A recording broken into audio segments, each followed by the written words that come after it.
सगळं काही शांत आहे.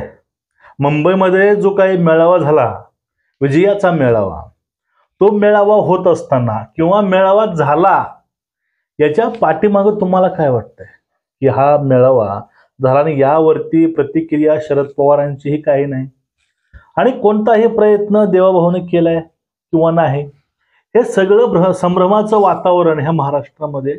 पण जे काही राजकारणाचे जाणकार आणि एक तज्ज्ञ लोक आहेत, एक प्रतिष्ठित जे काही विश्लेषक आहेत, या सर्वांचा एक महत्वाचा रिपोर्ट आणि एक अनुमान मित्रांनो आलाय.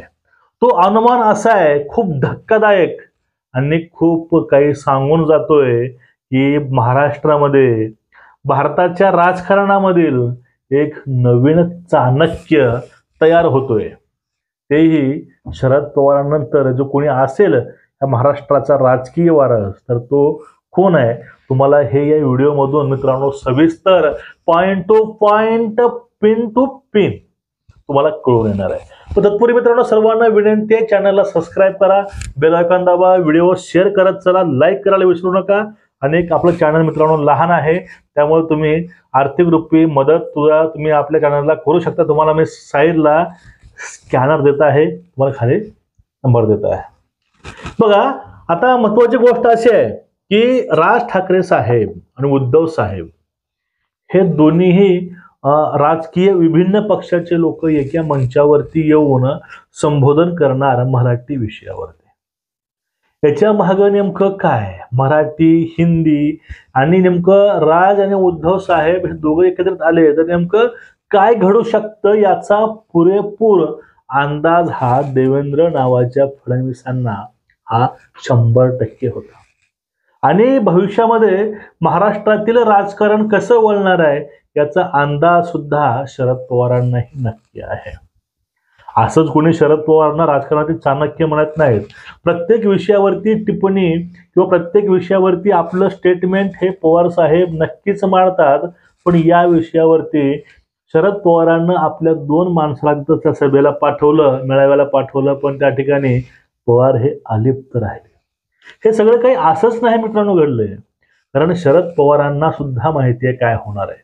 कारण एका थोर योद्ध्याची चणक किंवा पुढला डाव काय आहे, ह्या सगळी कला एका निष्णात एक युद्धाला हे सगळं माहीत असतं. आणि पवारांना याचा अंदाज आलाय की हे दिसतं एवढं सरळ नाही, हे चाललंय एवढं सरळ नाही, याच्या मागं खूप काही असा मोठा प्लॅन एक्सपोज होतोय किंवा एक्झिक्यूट होतोय. मित्रांनो बघा, आपण यावरतीच एक 4 मुद्दे आपण तुमच्या समोर आणलेले आहेत. 4 मुद्दे हे सर्वांचं विश्लेषण बघून, सगळ्या गोष्टी अभ्यासून, फडणवीसांचं ट्रॅक रेकॉर्ड जे आहे राजकीय क्षेत्रातलं, ह्या सगळ्या गोष्टी बघून आपण हे 4 असे मुद्दे आणलेले आहेत. त्यामधील पहिला मुद्दा आहे मराठीचा मुद्दा घेऊन राज ठाकरे साहेब आणि उद्धव साहेब हे मुंबईमध्ये एकत्र आले मेळाव्याला.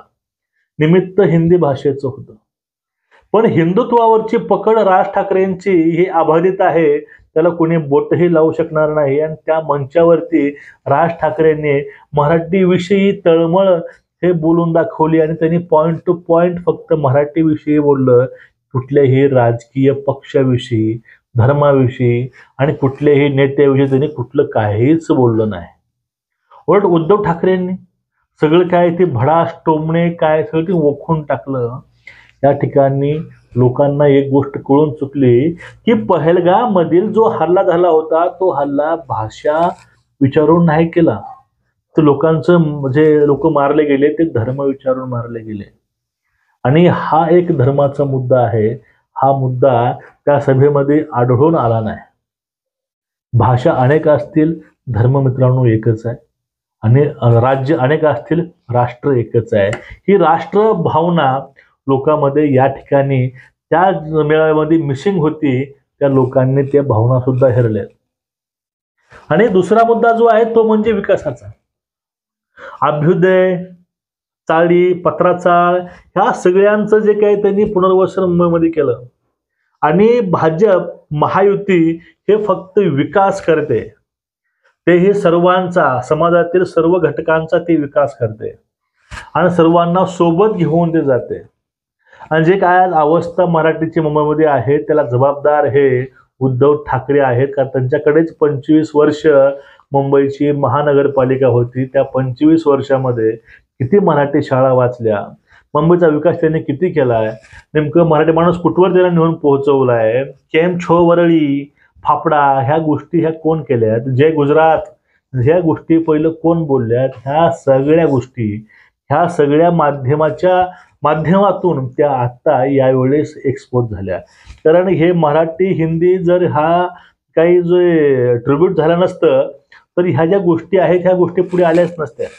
लोकांना हे कळलं नसतं की शिंदे यांनी काल परवा दिवशी जय गुजरात म्हणलं होतं, पण तेच पाठीमागं उद्धव ठाकरे जय गुजरात बोलून गेले, हे लोकांना कळलंच नसतं. पण हे याच्या माध्यमातून मित्रांनो उघड झालं. आणि परत फक्त निवडणुकापुरता मुंबई गुजरातला जाईल किंवा मुंबई महाराष्ट्रात राहणार नाही, हे गेले 50 वर्षापासून ह्याच मुंबईवरचं राजकारण हे मुंबईच्या BMCला समोर येतं. हे सुद्धा लोकांना याच्याच माध्यमातून कळलंय. तुम्ही हे लक्षामध्ये घ्या. आणि जो पुढचा मुद्दा आहे तो म्हणजे मराठी माणूस हद्दपार हा कोण केलाय मित्रांनो.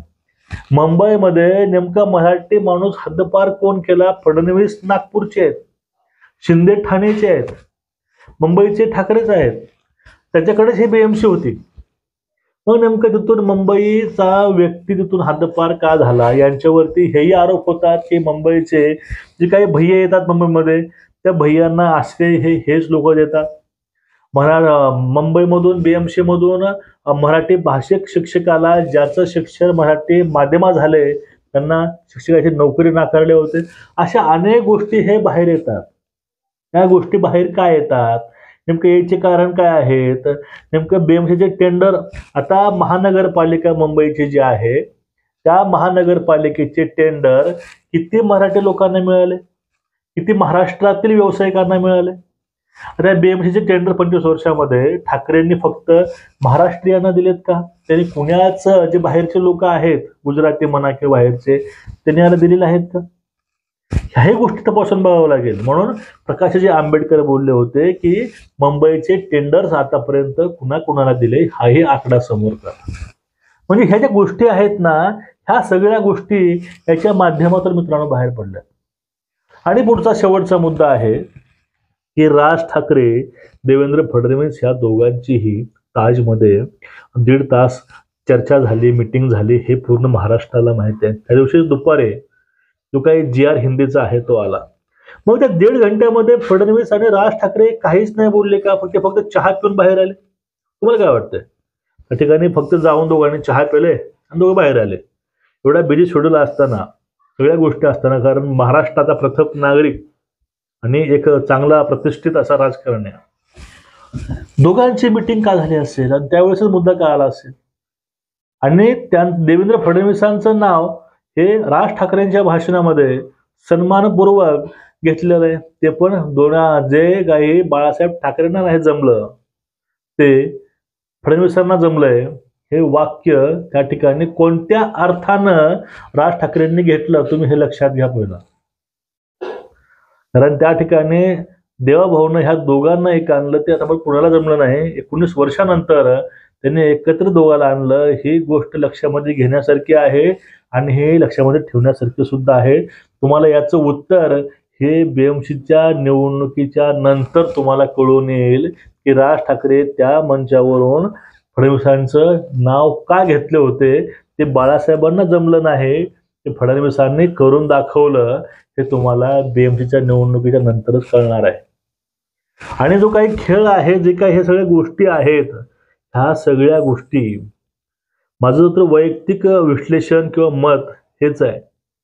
आणि जे काही मी आतापर्यंत जे विश्लेषण पाहिलेत, काय न्यूज बघितल्यात, काय ट्रॅक रेकॉर्ड बघितले, सगळं त्यातून एकच गोष्ट येते की जो हा मेळावा झाला होता, ह्या मेळाव्यातून फक्त उद्धव ठाकरेंना पूर्णपणे एक्सपोज करण्यात आले. तुम्ही ही गोष्ट लक्षामध्ये घ्या.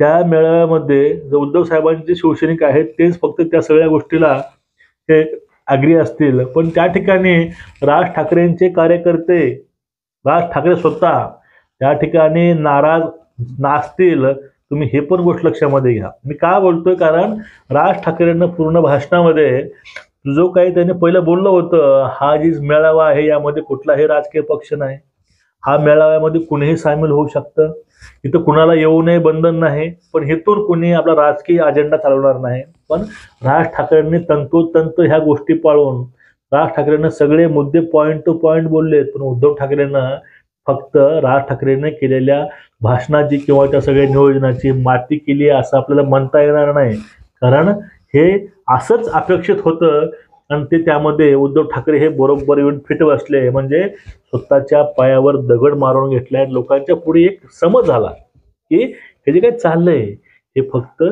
BMC साठी चाललंय. हे ह्या मेळाव्याच्या माध्यमातून फडणवीसांना सिद्ध करून दाखवलंय. तुम्ही ही गोष्ट लक्षामध्ये घ्या. कारण राज ठाकरे काय बोलले होते, राज ठाकरे बोलले होते की यामध्ये कुठलाही अजेंडा नाही, झेंडा नाही, कुठल्याही पक्षाचं काही नाही, फक्त आपण मराठी म्हणून एकत्र आलो. पण त्यामध्ये प्रत्येक वाक्यातून शब्दातून हे राजकीयतेचा वास येत होता आणि त्यातूनच जसं देवा व्हायला पाहिजे होतं तसं त्यांनी उद्धव ठाकरेंना एक्सपोज केलंय. हे तुमच्या लक्षामध्ये आले का? म्हणून तुम्हाला म्हणतो मेळावा हा यांचा होता, पण ते मेळाव्याचा मास्टर माइंड तिसराच कुणीतरी होता, हे 100% नाकारता येत नाही. तुमचं सगळ्या प्रकरणावरती मत काय आहे ते नक्कीच व्यक्त व्हा आणि व्हिडिओ जास्तीत जास्त शेअर करा, चॅनलला सबस्क्राईब करा. नमस्कार, उद्या भेटू परत एका नवीन विषयासोबत. तोपर्यंत सर्वांना मानाचा जय महाराष्ट्र आणि जय शिवराय.